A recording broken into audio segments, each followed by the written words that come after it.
Ia, o tātou o mai le minsta pisinisi malamanuia. Ia ala mai tau atu I matu whamamonga de ea se sui na lang na fisiringia lau fionga. Ia, tu pat pela no lau fionga.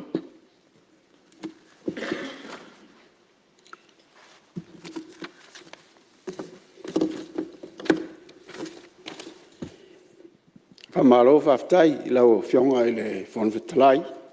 Talo whatu fo I le pai on mauta I le neauli. Fio le fionga I le tamaitai panemia, pēr kāpeneta, su malo min stāru ngolangu.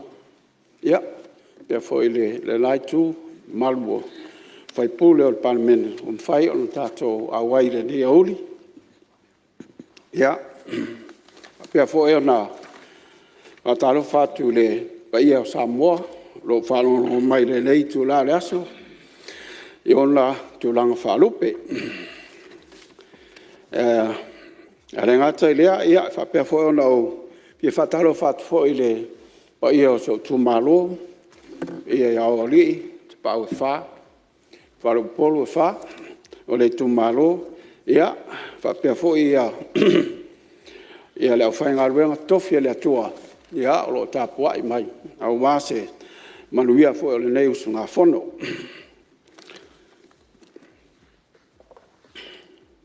Lau whionga I le whono whetalai. E le aini mata upu na langa e sumalu. Whapito le mata ngā ruenga o pisinisi ala manuia maleipa. Ai sa whea e sumalu ni vaenga, le a whia le mata ngā ruenga. I lato sauwanga I lona o te lenga. Ia, o le manatu lea e whapea ai, e watu pea sina whaamalmalamanga o nisi fo e vaenga o le matou o mata ngā ruenga. E ono iai ni so tanga a ngai nisi o mta upu sa la ngā mai e suimo malu al mauta. Ina I mwhai ai fo ona so sani atu e wha manmala matu ia I tu o lo o alo atu iai al mato mta ngā ruenga al whatinonga o ngā ruenga.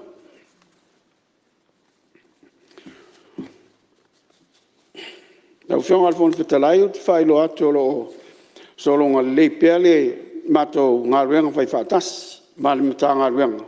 Talu ana to e fitu na il mata whai oi al kapeneta. Lea ua to fia ai au nei a vea ma ministar mata ngā ruenga o pisinisi, ala manuia maleipa.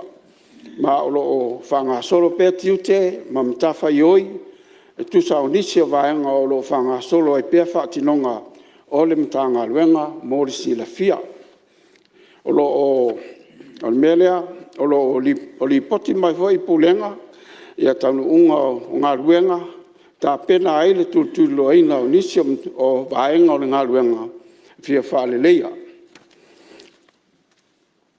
O lo whanga solo nei e toi oili o longa o tūra whono mō le whainga ruenga o tupe mai whafo ia whapea foi ma whainga ruenga o tupe mai whafo lua o ta silima. Talu ona whaatino le nei tūla whono. Ele I longa lava ona I ei whai pisinisi o lato whaunga ina. Ona mga ona o le tūla whono. E whainga tā ona ausia mea mo mia. E anga wa ai I lato o lo tārsanga. O le nei ilo I longa. O le ama whai ona whitu na I ei mana onga le tūla whono. Ma mawhai ai o nanga wa I lato o lo tārsanga mo le nei wha moe moe. O le lau ta inga. Ia whatupula ia whamanuianga I maua mai le nei tula whono. E whasosani ai I le tamao a inga o le atonu. Sa wanoa fo I lea. I whaalau tele ai a wanoa mō tupe maua a le tato malo. Ro whanga solo fo I tapenanga mō le whamanuina o le tula whongo teu teunga tula whono so tanga wa lei. Leipa mga luenga lua o lua tolu. Leo fuafua whamanuina le nei tula whono ya februari lua o lua wha. Waenga tā ua o lea tā pelanga. E au fia ai le whainga wha vai. E lima taita I ai leilo I longa wha tūlanganga o tongi mawalalo. Tai lua tau sanga mwhai. O lo o wha tau taia le neinga luenga e le mitanga luenga. Man wha lapo tonga o leipa le laulangi. Wha pēr le whono au wha tā whatolu o leipa o Samoa. E fuafua e mai ale nei wha moe moe. Il fai unga yuni lua o lua wha. Le ngata I lea, o Whāwau pēr so lau pulenga o whāsea tanga te whainga ruenga, tu unga mai a inga, ulato mta whaioi. E au whia ai ma whaamanuianga, whaatulanga ina e te tau o na mawaina. O se whaataita inga, lau I loa li tato atunu, o whaasea o a ngai I te tongia o taimi, ia malile tongia o nupi wha. Lo whanga solo foi, ngā ruenga, I re mata I tuina o le sangale mu, ma le soifua marolo ina I whalewhai ngā ruenga. Ai mai se eita mu whainga I whaalau I loa, ma whaia o a onga o le au whai ngā ruenga. Ia malama le I vahenga uma, pui puia le iai lātou I le whaatinonga o a lātou ngā ruenga. I le vahenga o whaaftau a inga, o lo o whaauau ngā ruenga mata I tū o le tau o loa, o lo ngalu e ai mta ngā ruenga ma le komisi o whainga whaatauwanga. Whapea le asia o pampensini, ina ia mautinoa o lo usta ia whaanga ina o le tau whaatulanganga o pensini msuau u masino taitasi. Le ngata ilia o tūlanga o fua mafua ese o loa. Ia mautinoa o lo o sa o le fua ina o loa. Whaanga ina ai I unite whaamete rika. Wa mai al susu enga le tūlanga o lo o iei awanoa mo ngā ruenga I Samoa. Sa whaia I lua o lua. Sa wawa lua ai le mtanga ruenga ma le ofisa o whaino mera wha mawina.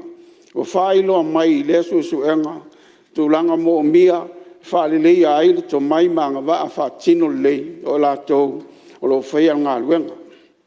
O nisi vaenga ta ua o lo whanga solo le te minei a le al matanga luenga o le whaamautu ina leo fuafuanga mo le vaenga ma oti o whaaftaua inga bisnisi ma ulonga osi.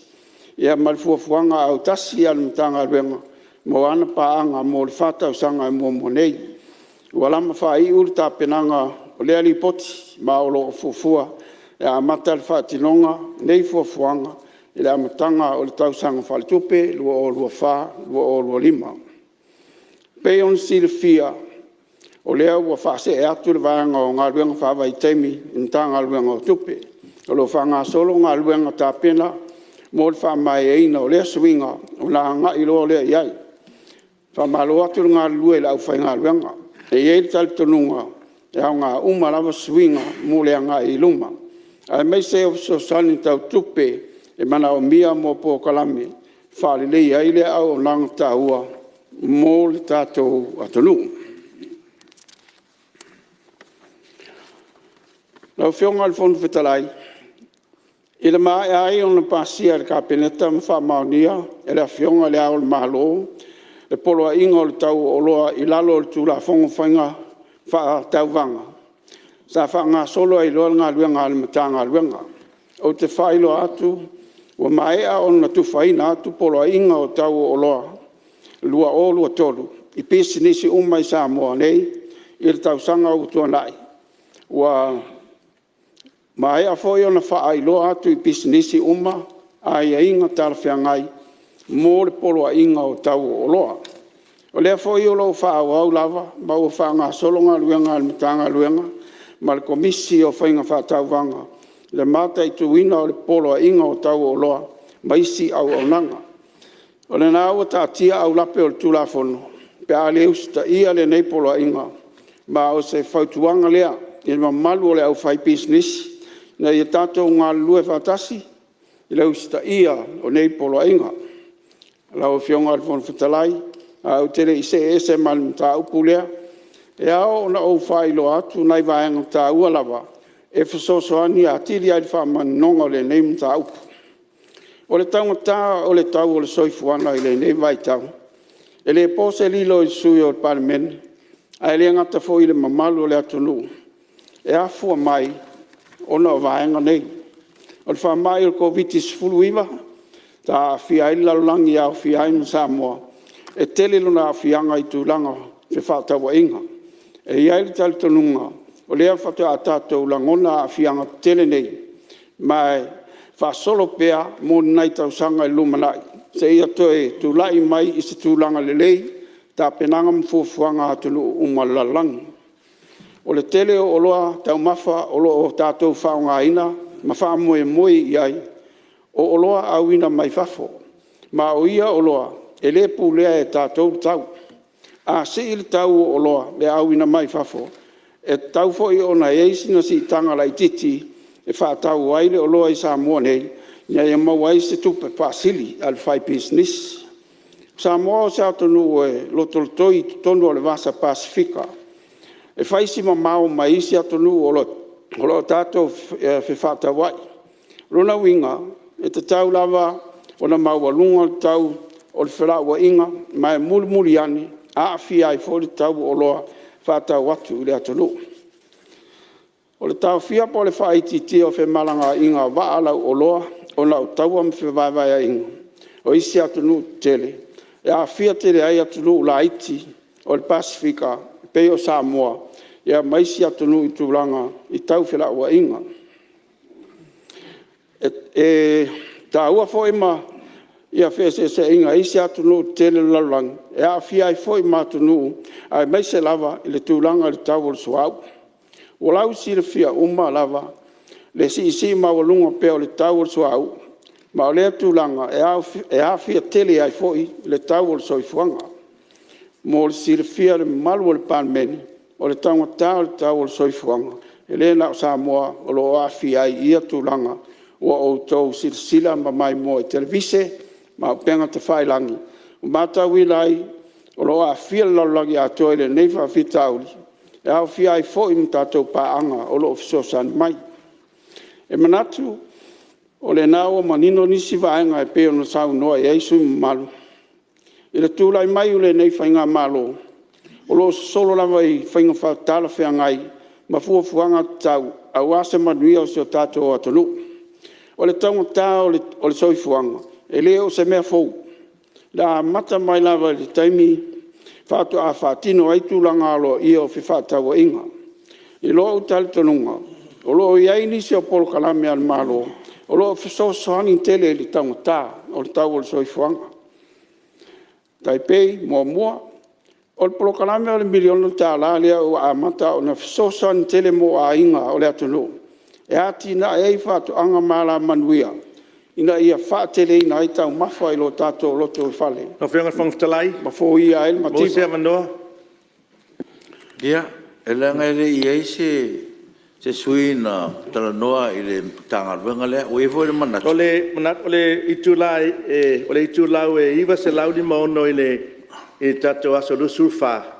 Ia le ta o pakalafa mulimuli a lena la unga ele nei tu malo. Mai tauina foi matutoa swingo minsta.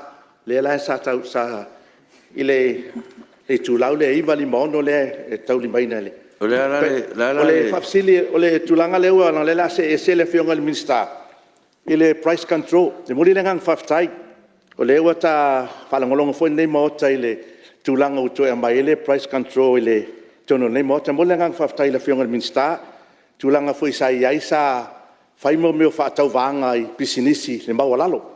A lea lau mai tau. Ie moli alangang whaftai le matala ma toe a mai le price control ina i mawhai ona toe fuafua ai le tau ngatao so i whanga lewa iai.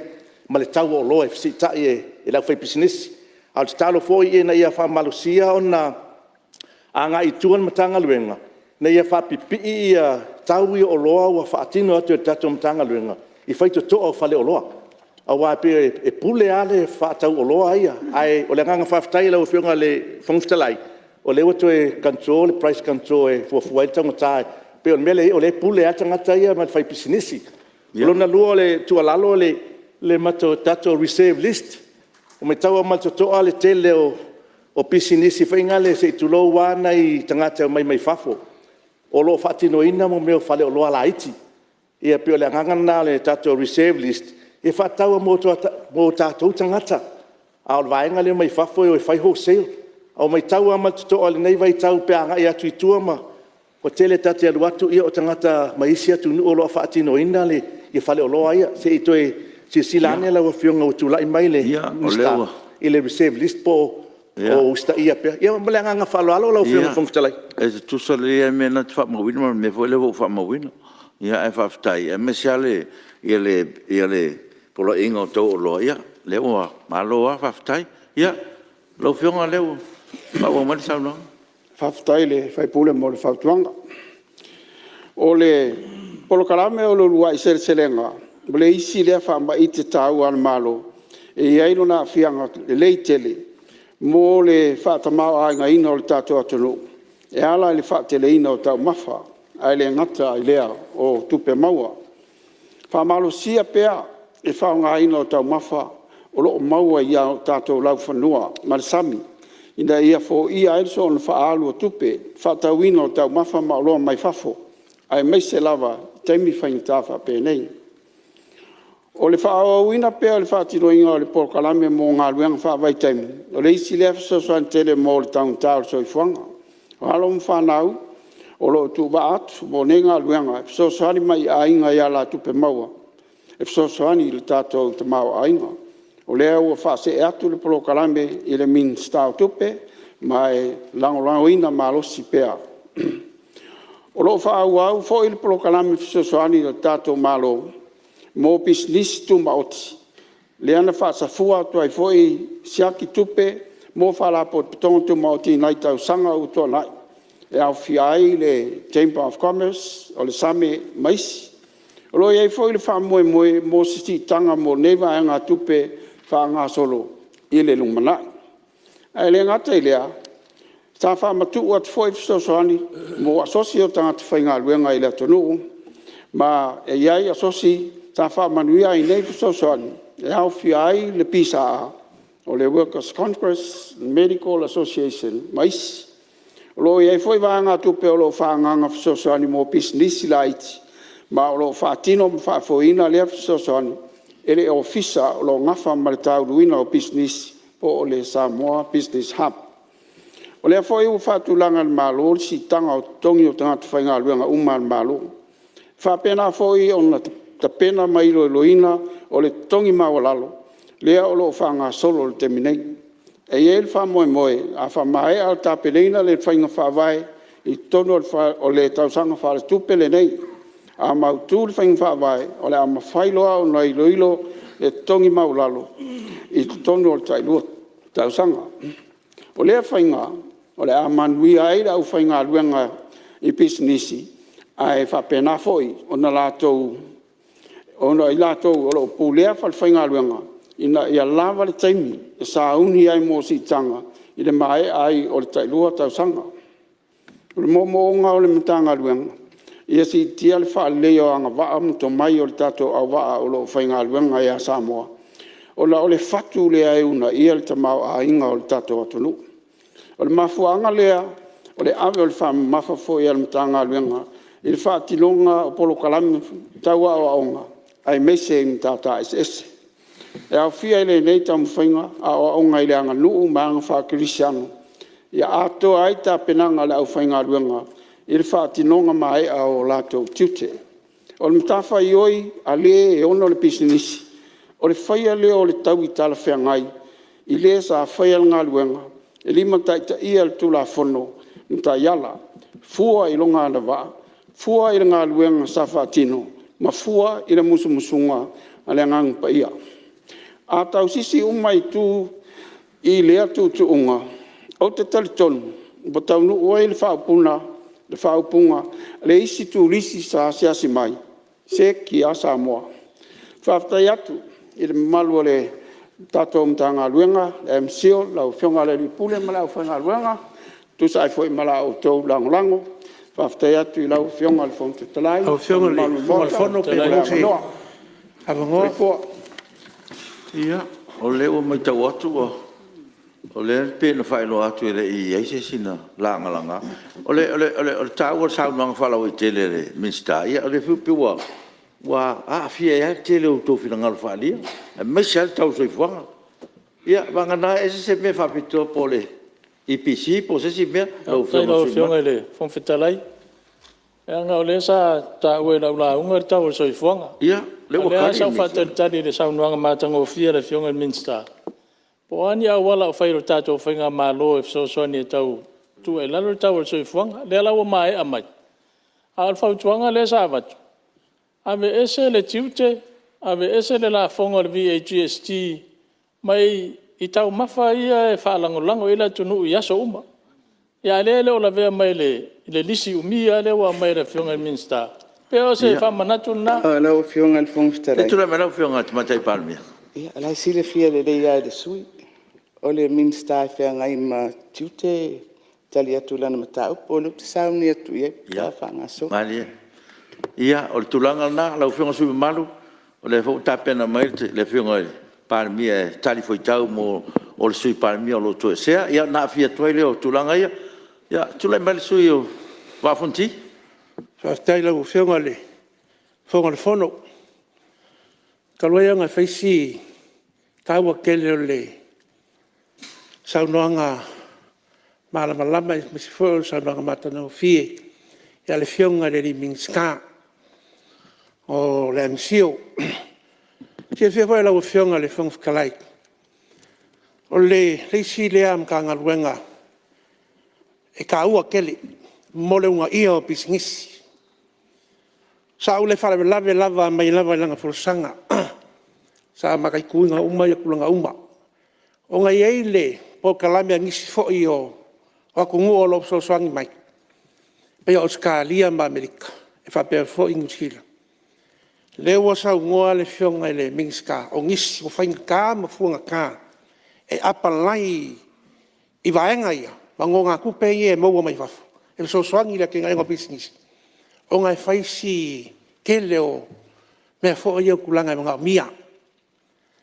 ai o lo ma fai ele fai bisingis onga ko kongi venga ku pelea langa mga o mia ka ku kongu ia le lei bisingis ia nga i lunga kulanga fa fai bisingis wa ale lei le kinga enga bisingis pa le lei fo ila kongu la le kula ya kula o fionga le fong fkalai ia kalau sai nga fo le fionga le rimingska o fa kikainga a fa pe ngai o le o se va nga kupe lua se la wafi ia alega ke mo ki ngoa o fai bisingisi nga se la wafi e mo fai o fa ngai e fai o nga wala ko skalsam ala le o le lunga le lua se la wafi ale la nga e se la wafi e mo fai o nga fot e le fai bisingisi o nga ko kongi ia ku sai foi por kalame pe e os kari o le nga no lunga lava inga ia bisingisi oi ia kinga ele ku Ia, le foi le ia mere lo fio Ma ua mal le whingalo sui malu. ia ska ia ka sa ko pe mo se vanga fa penga ako hola ako foi ke va ia ka lo lava ia mo ka ko lava locals fai business ia o nga ka ko ngai banks o ka kai O le ua ma ua lo whingalo. Ia, taru oi leo tātou taunu tātou te malolo, tau pun whaisin tātou malolonga le auli.